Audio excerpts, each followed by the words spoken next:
یا زینب یا زینب یا زینب یا زینب۔ سوال یہ کیا گیا کہ شام سے رہائی کے بعد بی بی زینب دوبارہ شام کیوں گئیں؟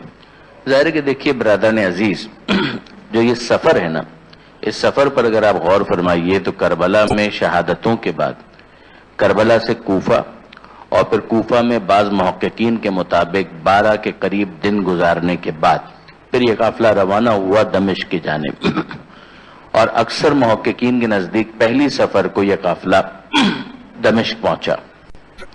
پھر وہاں کے جو معاملات رہے، وہ جو گرفتاری اور قید کے جو ایام تھے، اس کے بارے میں کچھ محققین کا خیال ہے کہ اسی سال واپسی ہو گئی، اور کچھ کا خیال یہ ہے کہ 1 سال کی قید کے بعد پھر یہ قافلہ واپس پلٹا، اور جب یہ واپس پلٹا ہے تو کربلا سے ہوتے ہوئے پھر مدینہ منورہ پہنچا۔ مدینہ منورہ میں جناب زینب سلام اللہ علیہا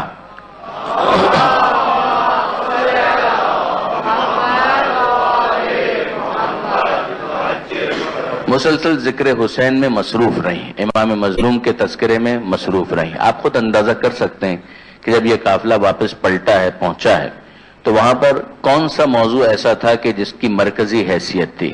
کربلا، شہادت امام حسین، وہاں پر ہونے والے مصائب، وہاں پر ہونے والے مظالم، امام حسین علیہ السلام نے ان کا کس طریقے سے مقابلہ کیا، کوفہ میں کیا ہوا، شام میں کیا ہوا۔ یہ وہ مرکزی موضوعات تھے کہ جن کو ڈسکس کیا جاتا تھا۔ سید سجاد اپنے انداز سے، جناب زینب اپنے انداز سے، خواتین کی نشستوں کا اپنا معاملہ ہوتا ہے، مردوں کی محفلوں اور مجلسوں کا اپنا معاملہ ہوا کرتا ہے۔ اس کے بعد بعض محققین اس بات پر اصرار کرتے ہیں کہ یزید نے جب اس بات کا اندیشہ محسوس کیا، یہ بات ذہن میں رکھیے گا کہ مدینہ منورہ کے لوگوں میں ایک اپرائزنگ کی کیفیت تھی، جس کے بعد واقعہ ہررہ پیش آیا ہے، جس کے نتیجے میں مدینہ منورہ کو تاراج کیا گیا ہے، مدینہ منورہ کی حرمت کو پامال کیا گیا ہے۔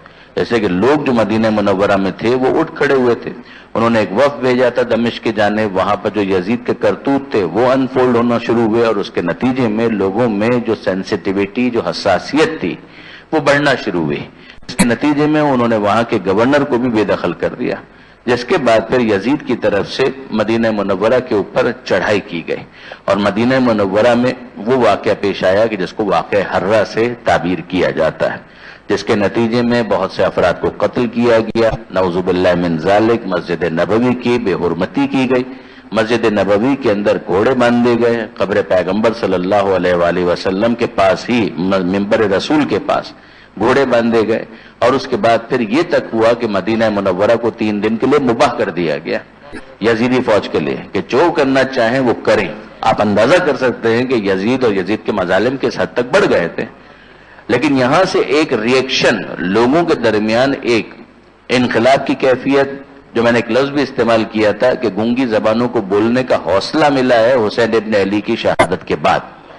پہلے یہ ہمت نہیں تھی، مگر بہرحال آہستہ آہستہ لوگوں کے درمیان ایک شعور نظر آ رہا ہے، لوگوں کے درمیان ایک میچورٹی نظر آ رہی ہے، تو وہ اپنے طور پر ریئیکٹ کر رہے تھے۔ تو آپ نے اندازہ کیا برادران عزیز کہ یہ واقعہ ہررہ پیش آیا، پھر واقعہ ہررہ کے بعد ان لوگوں نے رخ کیا ہے مکہ معظمہ کا، اور خانہ کعبہ کے اوپر حملہ کیا ہے، خانہ کعبہ کے غلاف تک کو جلا دیا گیا، خانہ کعبہ کی جو بنیادیں ہیں ان کو صدمہ پہنچا۔ وہاں پر عبداللہ ابن زبیر کو گرفتار کرنے کے لیے سارے کام وہ کر رہے تھے، مگر اسی دوران یزید حاصل جہنم ہو گیا۔ اچھا، اب یہ سارے جو یہ کام دوسروں کے خلاف کر رہا ہے، تو کہ جناب زینب سلام اللہ علیہ کے اقدامات سے غافل ہے؟ کیا اس کو نہیں پتا کہ جناب زینب سلام اللہ علیہ کے بیان کے نتیجے میں لوگ کس طریقے سے منقلب ہو رہے ہیں؟ لہٰذا کئی علماء یہ کہتے ہیں کہ یہ ایک وجہ تھی جناب زینب کی جلا وطنی کی، کہ جناب زینب ہیڈ ٹو لیو مدینہ منورہ، اور جناب زینب سلام اللہ علیہ کے مدینہ منورہ چھوڑنے کی ایک اور وجہ یہ بیان کی جاتی ہے کہ کچھ عرصے کے لیے شہر مدینہ میں قحط آیا تھا۔ تو یہ دونوں ریزنز دیے گئے، ایک یہ کہ یزید کی طرف سے حاکم مدینہ کو یہ حکم دیا گیا کہ جناب زینب سلام اللہ علیہ کو مدینہ چھوڑنے پر اور ترک کرنے پر مجبور کیا جائے، اور دوسرا قول یہ کہ شہر مدینہ کے اندر قحط آیا تھا۔ اس کے علاوہ بھی بعض اسباب آپ کو ملیں گے، اور ان میں جمع کرنا بھی ممکن ہے کہ اس کے بعد پھر جناب عبداللہ ابن جعفر طیار، جو جناب زینب کے شوہر تھے، انہوں نے مدینہ منورہ سے نکلنے کا فیصلہ کیا۔ یہ بات ذہن میں رکھیے گا کہ عبداللہ ابن جعفر طیار ایک متمول شخص تھے. جناب زینب کی زندگی سادہ، ان کی حیات سادہ، لیکن کیا جناب عبداللہ ابن جعفر طیار مالی اعتبار سے تنگ دست تھے؟ جواب جی نہیں. عبداللہ ابن جعفر طیار مالی اعتبار سے ثروت مند تھے. پروردگار عالم نے ان پر بڑی عنایت کی تھی، مالی اعتبار سے بہت مستحکم تھے. ان کی بہت سی زمینیں تھیں. ان زمینوں کے اندر کچھ زمینیں شام کے علاقے میں بھی تھیں عبداللہ ابن جعفر طیار کی. لہذا اس موقع پر وہ اپنی زوجہ کے ساتھ جناب زینب سلام اللہ علیہ کے ساتھ جب نکلے ہیں تو شام کا انہوں نے رخ کیا، اور وہاں پر وہ واقعات پیش آئے کہ جس کے نتیجے میں جناب زینب کی شہادت ہوئی. یہ ہے ایک قول. مگر کیا یہی ایک قول پایا جاتا ہے؟ جواب جی نہیں. شام، دمشق، یہ جناب زینب سلام اللہ علیہ کے مزار کے حوالے سے ایک قول ہے، اور غالباً سب سے معتبر قول یہی ہے. مگر اس کے علاوہ دو اقوال اور ہیں. اس میں سے ایک قول یہ ہے کہ جناب زینب سلام اللہ علیہ مدینہ منورہ سے روانہ نہیں ہوئے، مدینہ ہی کے اندر جناب زینب سلام اللہ علیہ کی شہادت ہوئی. انہی صدمات کے نتیجے میں بالآخر جناب زینب اس دنیا سے رخصت ہوئی، اور جنت البقیع کے اندر جناب زینب کو دفن کیا گیا. یہ قول ہو سکتا ہے کہ ہمارے نوجوان دوستوں میں سے کسی نے نہ سنا ہو، لیکن بعض علماء کا یہ قول بھی موجود ہے. اسی طریقے سے ایک قول اور بھی ہے، اور وہ قول ہے مصر کے بارے میں، ایجپٹ کے بارے میں. وہاں پر آج بھی اگر آپ جا کر دیکھیں مصر کے اندر، بلکہ یوٹیوب پر ہی اگر آپ ٹائپ کر لیں تو زینبیہ مصر، جس طرح سے زینبیہ دمشق اور شام میں، اسی طریقے سے ایک زینبیہ آپ کو مصر کے اندر بھی ملے گا. یہ بھی ایک قول ہے. اور وہاں کے لوگ جو اگرچہ شیعہ نہیں ہیں اکثر، مگر بہرحال اس جگہ سے ان کو عقیدت ہے. جس طرح سے مصر کے اندر ایک اور مقام ہے مسجد راس الحسین، امام حسین علیہ السلام کے سر کے حوالے سے. آپ جانتے ہیں کہ مختلف اقوال ہیں کہ امام مظلوم کا سر کہاں پر دفن کیا گیا. یعنی اگر اس حوالے سے آپ کتابوں کا جائزہ لیں تو شیعہ علماء نے جو کتابیں لکھی ہیں وہ تو اپنی جگہ پر، جو ان کی تحقیقات ہیں مستقل تصانیف میں یا کسی بڑی کتاب کے ذیل میں کسی چیپٹر کی صورت میں، وہ اپنی جگہ پر. خود برادران اہل سنت، بلکہ آگے آپ بڑھ جائیے ابن تیمیہ جو وہابیت کے نظریات کی بنیاد رکھنے والا ہے، اس کا بھی ایک رسالہ اسی موضوع کے اوپر راس الحسین کے نام سے موجود ہے. تو جو مختلف اقوال اگر آپ جمع کریں جو امام حسین علیہ السلام کے سر مبارک کی تدفین کے حوالے سے، تو اس میں آپ جانتے ہیں کہ ایک قول تو یہی ہے کہ جب یہ قافلہ پلٹ کر واپس آیا ہے تو کربلا معلہ میں امام حسین علیہ السلام کے سر کو چوتھے امام لے کر آئے تھے، اور کربلا میں جہاں امام کی قبر تھی اسی میں امام کے سر کو جسد کے ساتھ ملحق کیا. یہ ایک قول ہے. دوسرا قول یہ کہ شام کے اندر دفن کیا گیا. تیسرا قول یہ کہ نجف کے اندر جہاں امیر المومنین کا مزار ہے وہاں پر دفن کیا گیا. ایک اور قول یہ کہ واپس جنت البقیع لایا گیا اور جنت البقیع مدینہ منورہ کے اندر دفن کیا گیا. ایک قول یہ ہے کہ مصر کے اندر دفن کیا گیا. تو جس طریقے سے امام حسین علیہ السلام کے سر کے بارے میں کہ اس کا مقام مدفن کہاں پر اس کو دفن کیا گیا، اتنے اقوال پائے جاتے ہیں، اسی طریقے سے جناب زینب کے مزار کے حوالے سے کم یہ 3 اقوال تو پائے جاتے ہیں. ہاں، آپ یہ پوچھنے کا حق رکھتے ہیں کہ اکثر علماء کس بات کے قائل ہیں؟ اکثر علماء اسی بات کے قائل ہیں کہ سر امام حسین علیہ السلام بھی کربلا معلہ ہی کے اندر دفن کیا گیا واپسی پر. اور اسی طریقے سے اکثر علماء محققین اسی بات کے قائل ہیں کہ جناب زینب سلام اللہ علیہ کا مزار شام میں ہے، دمشق میں. پھر اس کے بعد ایک اور بحث شروع ہوئی. یہ بعض محققین نے اس بحث کو بھی انیشیٹ کیا، اور وہ یہ کہ پھر اگر یہ جگہ معتبر ہے کافی حد تک تو پھر یہ دوسرے مقامات اس کی کیا وجہ ہو سکتی ہے. تو اس حوالے سے بھی بہت سو نے بات کہی کہ جس طرح سے شبی کا رواج ہمارے یہاں ہے، اسی طریقے سے جناب زینب سلام اللہ علیہ کے روضے کی ممکن ہے کہ شبی بنائی گئی. دیکھیے برادران عزیز، آج جس طریقے سے ٹیکنالوجیکل ایڈوانسمنٹ ہے یہ ہمیشہ اس طریقے سے نہیں تھی. تو اب ظاہر ہے کہ آپ جانتے ہیں آج کچھ اس جگہ پر ہوتا ہے تو فوراً ہی دوسری جگہ پر پتہ چل جاتا ہے.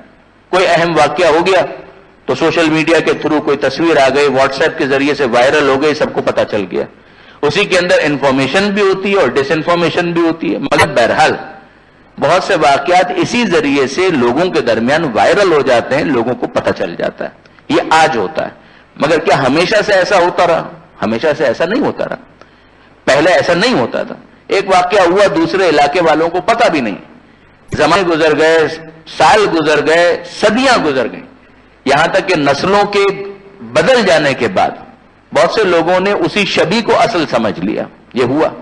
شام کے اندر بہت سے معاملات ایسے ہیں، جیسے جناب زینب سلام اللہ علیہا کے شوہر عبداللہ ابن جعفر طیار، ان کے بارے میں طے شدہ ہے کہ ان کی قبر بہرحال مدینہ منورہ میں، یعنی اس رخ سے غور کیجئے گا کہ ان کی قبر کے بارے میں بالکل اسٹیبلشڈ ہے کہ وہ مدینہ منورہ میں جنت البقیع میں مدفون ہے.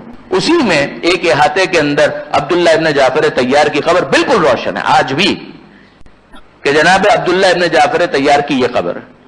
مگر اب آپ جائیے دمشق اور باب الصغیر چلے جائیے تو باب الصغیر کے اندر جہاں آپ کو بہت سی دوسری قبریں نظر آئیں گی، اسی میں ایک قبر آپ کو جناب عبداللہ ابن جعفر طیار کی بھی نظر آ جائے گی.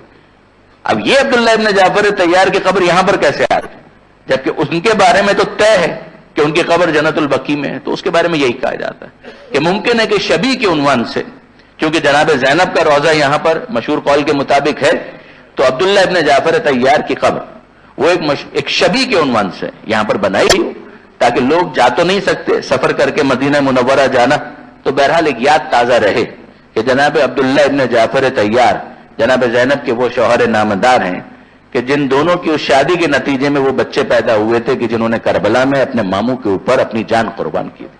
یہ ایک انداز تھا کہ جس کے ذریعے سے ان یادوں کو باقی رکھا گیا. اسی طریقے سے بعض ازواج رسول، ان کی قبریں بھی آپ کو دمشق کے اندر ملیں گی.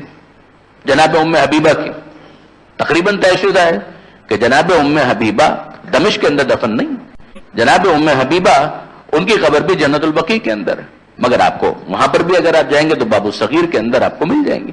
تو یہ معاملات اس طریقے سے ہیں. اصحاب کہف ان کی قبریں کہاں ہیں؟ 3 اقوال موجود ہیں، ان میں سے ایک دمشق بھی ہے.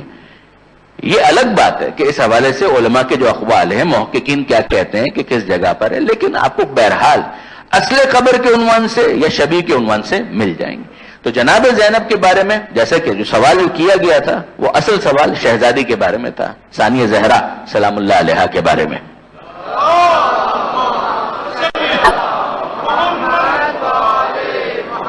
تو جو ان کی قبر کا معاملہ ہے میں نے عرض کر دیا کہ 3 اقوال کم سے کم پائے جاتے ہیں. سب سے معتبر قول دمشق ہی کا ہے.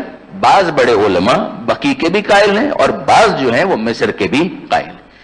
علماء اس حوالے سے ایک بات بہت اچھی کہتے ہیں اور وہ یہ کہ جہاں پر بھی کوئی جگہ منسوب ہو چکی معصومین سے، سادات سے، اولاد معصومین سے، اگر منسوب ہو چکی ہے تو وہ جگہ ہمارے لیے محترم ہے، اس جگہ کی حرمت ہمارے لیے ثابت ہے. لہذا فرض کیجئے کہ اگر اسٹیبلش ہو کہ یہاں پر شبیہ ہے فقط، مگر شبیہ ہونے کے اعتبار سے وہ جگہ اب آل محمد سے منسوب ہے، لہذا وہ جگہ ہمارے لیے محترم ہے، اس شبیہ کا احترام بھی ہم کریں گے. کچھ دیر کے لیے جب ہم تعزیہ بناتے ہیں تو وہ ہمارے لیے محترم ہو جاتا ہے. تو کسی جگہ پر اگر شبیہ بنا دی گئی ہے تو وہ بھی ہمارے لیے محترم ہے، اس کو دیکھ کر بھی اصل قبر اور صاحب قبر کی یاد ہمارے دلوں میں تازہ ہوتی ہے. مقصد یہی ہے.